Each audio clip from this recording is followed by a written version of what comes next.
Hello friends and dear all students of LNMU degree part 1। Friends, मैं हूं आपका sir mister D Kumar. सबसे पहले स्वागत करता हूं आप सभी का एसएसपी एजुकेशन सेंटर के इस ऑफिशियल यूट्यूब चैनल पर। फ्रेंड्स, इस वीडियो में मैं LNMU BA part 1 psychology subsidiary paper के स्टूडेंट्स के लिए उनके एग्जाम हेतु महत्वपूर्ण ऑब्जेक्टिव प्रश्नों का उत्तर बताने जा रहा हूँ। तो आप इस वीडियो को पूरा ज़रूर देखिएगा। साथ में अगर आप इस चैनल पर नए हैं तो इस चैनल को अवश्य सब्सक्राइब कर लीजिएगा और नोटिफिकेशन बेल को ऑन करके रखिएगा ताकि आगे हर एक आने वाली वीडियो की नोटिफिकेशन आपको अप टू डेट मिलती रहेगी। दोस्तों, मैं आपको पहले ही जानकारी दे दूँ, मैं आपको साइकोलॉजी सब्सिडरी पेपर से 3 वीडियो प्रोवाइड करवा दिया हूँ, जिन सभी वीडियो का लिंक इस वीडियो के डिस्क्रिप्शन बॉक्स में दे दिया गया है। यह आपका चौथा वीडियो है जिसमें 106 नंबर क्वेश्चन से मैं आपका ऑब्जेक्टिव स्टार्ट करने जा रहा हूँ और फिर कुछ और वीडियो आपको प्रोवाइड करवाए जाएंगे जिसमें लगभग कंक्लूड करके 250 तक के ऑब्जेक्टिव प्रश्नों का उत्तर बताया जाएगा। तो चलिए, यहाँ पे 106 नंबर क्वेश्चन है, मनोविज्ञान कौन सा विज्ञान है। तो मनोविज्ञान जो है ये एक प्रकार का वस्तुपरक है। मनोविज्ञान वस्तुपरक विज्ञान है। ऑप्शन नंबर ख इसका उत्तर हो जाएगा। उसके बाद 107 नंबर प्रश्न है, समाज मनोविज्ञान की विषय वस्तु है। तो समाज मनोविज्ञान की विषय वस्तु जो है वो व्यक्ति का व्यक्ति के साथ संबंध, व्यक्ति का व्यक्ति से संबंध, व्यक्ति का समूह से संबंध और एक समूह का दूसरे समूह से संबंध। तो इनमें से सभी हो जाएगा। समाज मनोविज्ञान के अंतर्गत ये सभी चीज़ें आती है। 108 नंबर प्रश्न है, असामान्य मनोविज्ञान की विषय वस्तु है। तो असामान्य मनोविज्ञान की जो विषय वस्तु है यह आपका अचेतन है। तो ये इसको याद रखिएगा, ये मैक्सिमम बार क्वेश्चंस में जो है एग्जाम में रिपीट किए गए हैं। 109 नंबर क्वेश्चन है, असामान्य मनोविज्ञान की उपयुक्त विधि है। तो असामान्य मनोविज्ञान की उपयुक्त विधि जो है वो बाह्य निरीक्षण भी है और अंतर निरीक्षण भी है। ऑप्शन नंबर ग हो जाएगा, उपरोक्त दोनों। ग इसका उत्तर हो जाएगा। 110 नंबर प्रश्न है, औद्योगिक मनोविज्ञान अध्ययन करता है। औद्योगिक मनोविज्ञान जो है वो आपका उद्योगपति का, मजदूर का और उपभोक्ता का, तीनों का अध्ययन करता है। ऑप्शन नंबर घ इसका उत्तर हो जाएगा। 111 नंबर प्रश्न है, निम्नलिखित में से कौन शुद्ध मनोविज्ञान नहीं है। तो शुद्ध मनोविज्ञान जो है वो आपका बाल मनोविज्ञान नहीं है, बाकी सामान्य और पशु मनोविज्ञान शुद्ध मनोविज्ञान है। तो निम्नलिखित में कौन शुद्ध मनोविज्ञान नहीं है, तो बाल मनोविज्ञान। उसके बाद चलिए 112 नंबर प्रश्न देखते हैं। 112 नंबर प्रश्न है कि निम्नलिखित में से कौन मनोवैज्ञानिक नहीं है। निम्नलिखित में से कौन मनोवैज्ञानिक नहीं है। तो यहाँ पे पावलव तो मनोवैज्ञानिक ही है, थॉर्नडाइक भी है और कार्टलेट भी है। कोहलर जो है वो मनोवैज्ञानिक नहीं है। तो ऑप्शन नंबर ग इसका उत्तर हो जाएगा, कोहलर। चलिए आगे बढ़ते हैं। 113 नंबर प्रश्न देखते हैं।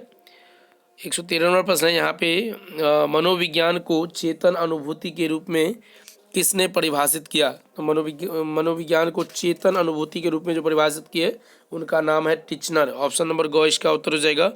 उसके बाद 114 नंबर प्रश्न है, निम्न में से किसने मनोविज्ञान को तात्कालिक अनुभूति के विज्ञान परिभाषित किया। निम्न में से किसने मनोविज्ञान को तात्कालिक अनुभूति के विज्ञान के रूप में परिभाषित किया। तो इनका नाम है जो है उंट। ऑप्शन नंबर ग इसका उत्तर हो जाएगा। उसके बाद आगे 115 नंबर क्वेश्चन है कि यहाँ पे 115 है कि मनोविज्ञान में किस व्यक्ति ने सर्वप्रथम व्यक्तिगत संप्रत्यय को प्रकाश में लाया। मनोविज्ञान में किस व्यक्ति ने सर्वप्रथम व्यक्तिगत संप्रत्यय को प्रकाश में लाया। तो ये व्यक्ति हैं आपके गाल्टन। ऑप्शन नंबर ख इसका उत्तर हो जाएगा। उसके बाद 116 नंबर प्रश्न है, निम्नलिखित में से कौन कथन सही है। निम्नलिखित में से कौन कथन सही है। तो ये जो पहला कथन आप देख रहे हैं, मनोविज्ञान एक समर्थक विज्ञान है, ये कथन सही है। ऑप्शन नंबर क इसका उत्तर हो जाएगा। 117 नंबर प्रश्न है, प्रयोगात्मक मनोविज्ञान के जनक कौन है। तो प्रयोगात्मक मनोविज्ञान के जनक वाटसन है। ऑप्शन नंबर ख इसका उत्तर हो जाएगा। 118 नंबर प्रश्न है, मनोविज्ञान को विज्ञान माना गया है क्योंकि। मनोविज्ञान को मनोविज्ञान माना गया है क्योंकि जो है यहाँ पे मनोविज्ञान की विधियाँ वैज्ञानिक है। मनोविज्ञान की विधियाँ जो है वो वैज्ञानिक है। ऑप्शन नंबर ख इसका उत्तर हो जाएगा। उसके बाद आगे बढ़ते हैं, देखते हैं आगे। 119 नंबर प्रश्न है, वाटसन ने मनोविज्ञान की विषय वस्तु के रूप में किसको माना है। तो वाटसन ने मनोविज्ञान की विषय वस्तु के रूप में व्यवहार को माना है। Psychology is the study of human behaviour. तो व्यवहार को माना गया है। तो ऑप्शन नंबर क इसका उत्तर हो जाएगा। उसके बाद है 120 नंबर क्वेश्चन, निम्नलिखित में कौन मनोविज्ञान का मूल तत्व है। तो मनोविज्ञान का मूल तत्व जो है वो उद्दीपन है, प्राणी है और प्रतिक्रिया है, ये तीनों है। ऑप्शन नंबर घ इसका उत्तर हो जाएगा। 121 नंबर प्रश्न है, निम्नलिखित में कौन शुद्ध मनोविज्ञान है। तो शुद्ध मनोविज्ञान आपका असामान्य मनोविज्ञान है। निम्नलिखित में कौन शुद्ध मनोविज्ञान है। तो असामान्य मनोविज्ञान, ख इसका उत्तर हो जाएगा। उसके बाद आगे 122 नंबर प्रश्न है, निम्नलिखित शाखाओं में कौन शुद्ध मनोविज्ञान तथा व्यवहारिक मनोविज्ञान जो है दोनों है। तो शुद्ध एवं व्यवहारिक दोनों जो मनोविज्ञान है वो आपका समाज मनोविज्ञान है, क इसका उत्तर हो जाएगा।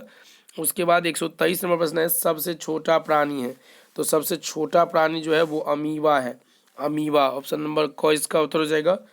तुलनात्मक मनोविज्ञान का दूसरा नाम, तो तुलनात्मक मनोविज्ञान का दूसरा नाम जो है उसी को पशु मनोविज्ञान कहा जाता है, ग इसका उत्तर हो जाएगा। उसके बाद 125 नंबर प्रश्न है, मनोविज्ञान के किस शाखा में मानसिक रोगों के अध्ययन एवं उपचार पर बल दिया गया है। तो बल डाला गया है, यह आपका है नैदानिक मनोविज्ञान, ख इसका उत्तर हो जाएगा, नैदानिक मनोविज्ञान। आगे 126 नंबर प्रश्न है, लाइटनर विटमर को किस मनोविज्ञान का जनक माना जाता है। तो लाइटनर विटमर को जो है नैदानिक मनोविज्ञान का जनक माना जाता है, क इसका उत्तर हो जाएगा। 127 नंबर प्रश्न है, सूचना संसाधन उपागम तथा कंप्यूटर विश्लेषण का संबंध किस मनोविज्ञान से है। तो ये आपका संज्ञानात्मक मनोविज्ञान से है, ग उत्तर हो जाएगा।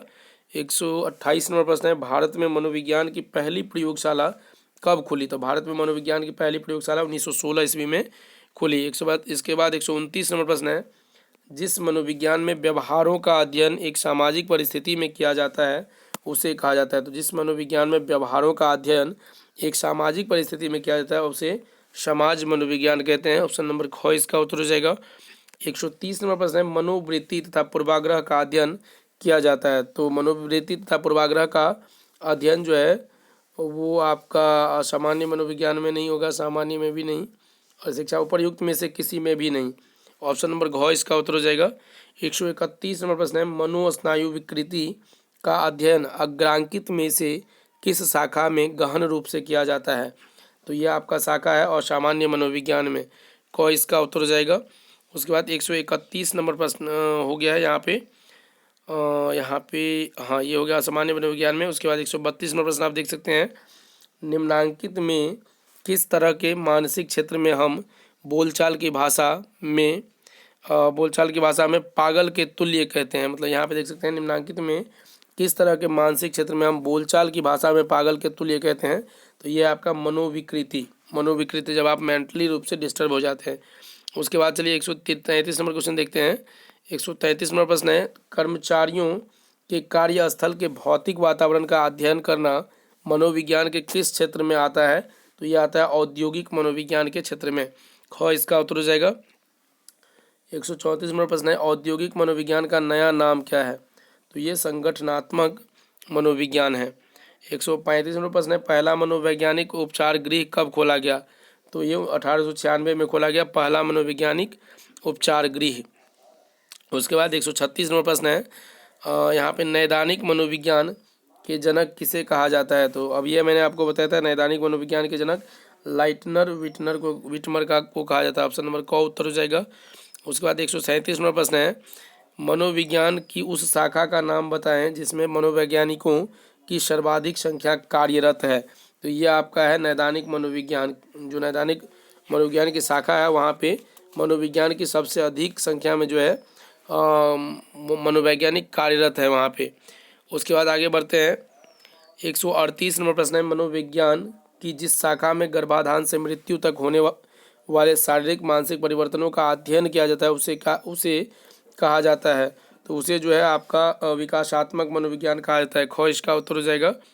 139 नंबर प्रश्न है, निम्न में से कौन ध्यान का बाह्य निर्धारक है। निम्न में से कौन ध्यान का बाह्य निर्धारक है।